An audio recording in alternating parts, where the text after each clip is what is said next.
Welcome back. We'll be treating acrylic application today. We are using a Acrylic Sky brush in size 12.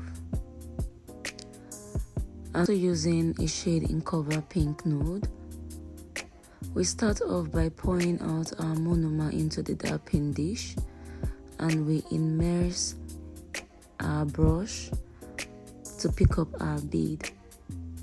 We'll be working with medium bead today, so we'll be holding for 2 seconds and then placing that on the apex. Always make sure to wipe your brush before you dip back in. Acrylic movement is pat and pull, so you pat in your product, you pull toward where you want to spread, and you keep patting your product in without leaving sharp line. Make sure to work slow but fast. When dipping in to blend, you do not need to immerse your brush completely. You just dab in your monomer dish and then you pat and then you pull. Pat your acrylic into place and then you pull toward the free edge. We'll be doing 2 to 3 bead application method in this video.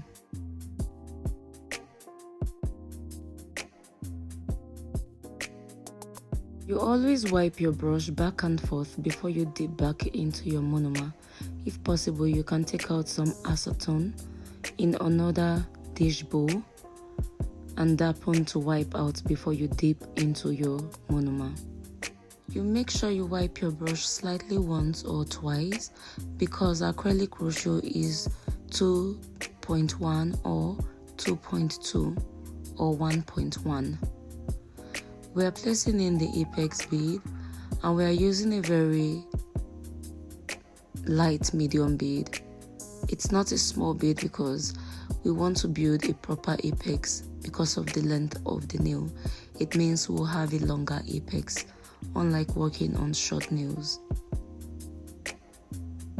You always make sure to pat your product in place using the belly of the brush to pull.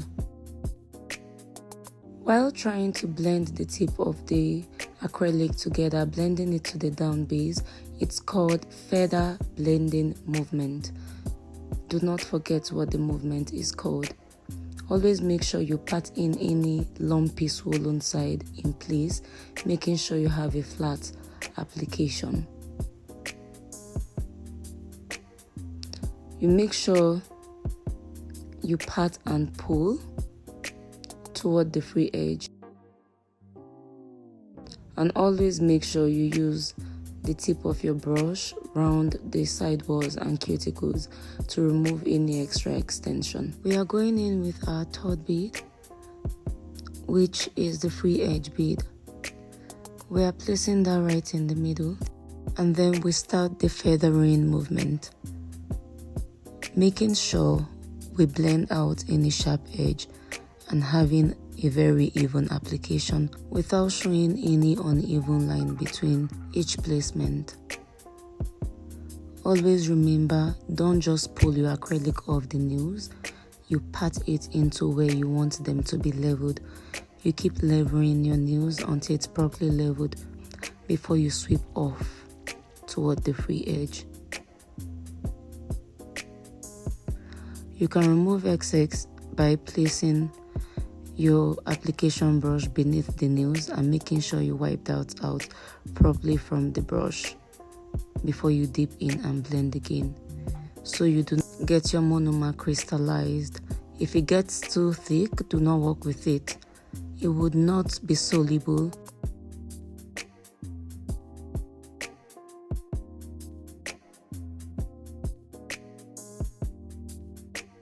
You have to be extremely careful not to place any product on the cuticles, and make sure your side walls are properly covered, your nails are smooth. Keep blending, blend out before you can move on to the next nail. The simple way of counting how I pick medium to large bead is simply dipping my brush into the powder, holding 1 to 2 seconds, and then that gives me a medium bead. Or or dabbing twice, 1, 2, and then it gives me a medium bead like so I could work with. We are placing that again on the apex and gently patting the product into place and then pulling the excess toward the free edge. We make sure we pull side by side. You do not get to pull the right side and not pull the left side. It will be very, very uneven when both sides are not pulled evenly.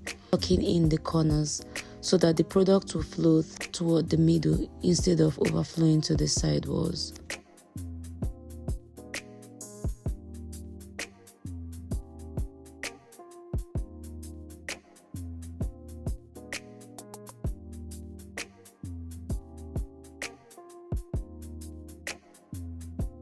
Always make sure that it's pointed downwards so you do not overflow products to the cuticles and side walls.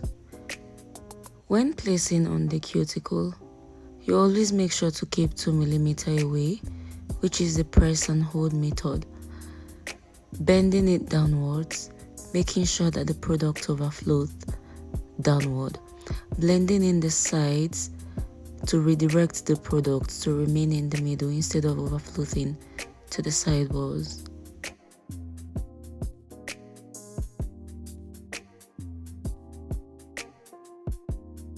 We needed to fill an extra space there because it was not well leveled, so I'm going in with a very tiny bead on the cuticle and blending that toward the tip.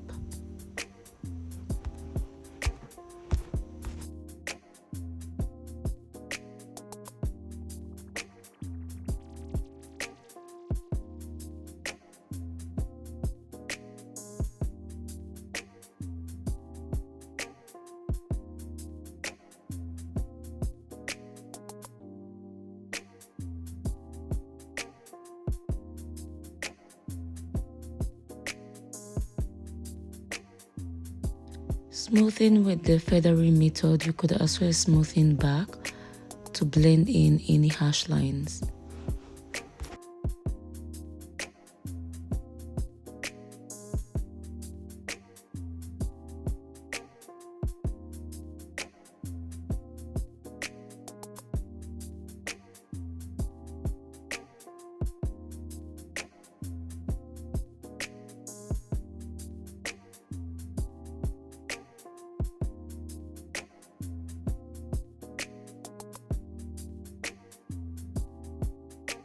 You might encounter clients with burning sensation when the fingernails are polymerizing.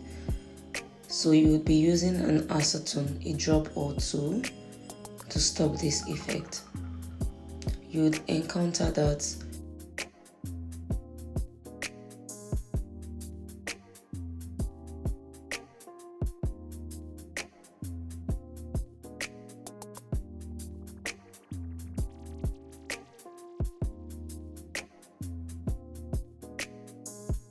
you could decide to place any of the bead first. You could start from the cuticles or from the apex. We are going in again with the pat and pull method for the free edge bead.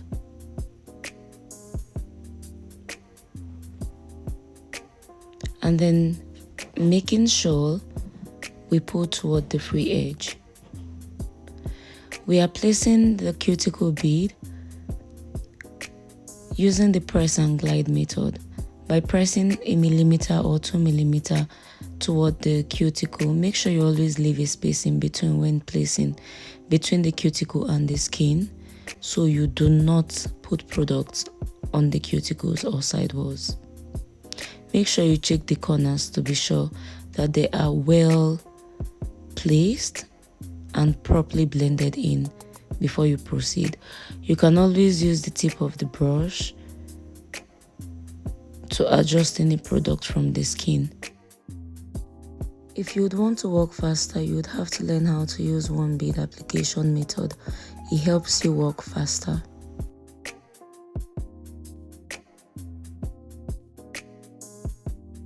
This finger application will be doing only a 2 bead method by using large bead from the apex to ensure it covers to the free edge. You are blending this to the tip of the extension and also patting that product in from the corner to help it direct the product to flow to the middle. And then you pat. Once it's leveled, properly leveled, you pull to the tip. Always make sure you remove all excess before it starts polymerizing. She said her nail was burning. She was having a polymerizing heat from the nail. So we've had a quick fix by putting a drop or 2 drops of pure acetone to the nails to stop the burning or heat. We are using our last bead and also using the press and glide method, placing that 1 mm to 2 mm away from the cuticles. Once it sticks, we blend that out and slide it out. We are also going to be applying the side-to-side smoothing since it's a 2 bead and we are not adding any extra bead, so we are going side to side. After patting, make tiny left to right brush stroke like I'm doing.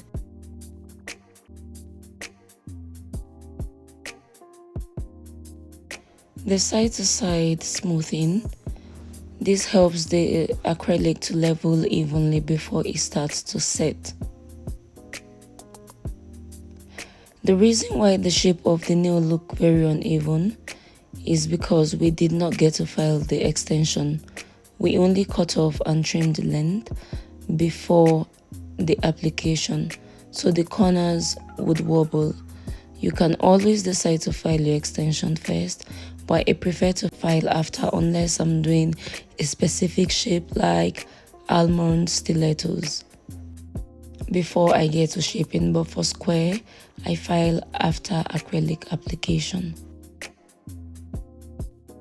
If you know you are slow at application, learn by filing after. It saves more time.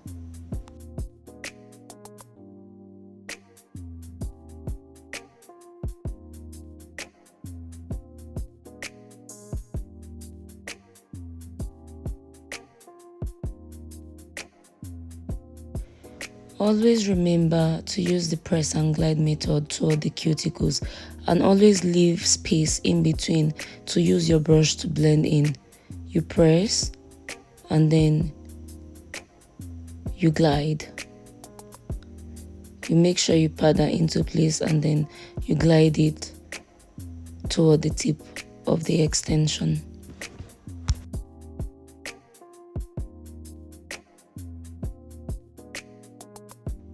The common mistake you are going to encounter is overworking the product, and that will cause bubbles and unevenness.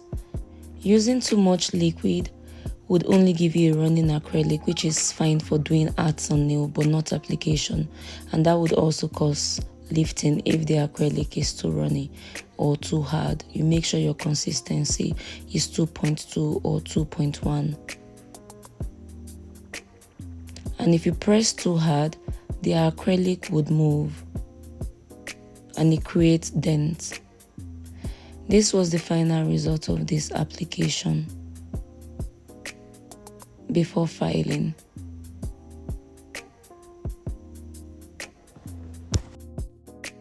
Thanks for joining in. I would love to see you in the next class for acrylic forms.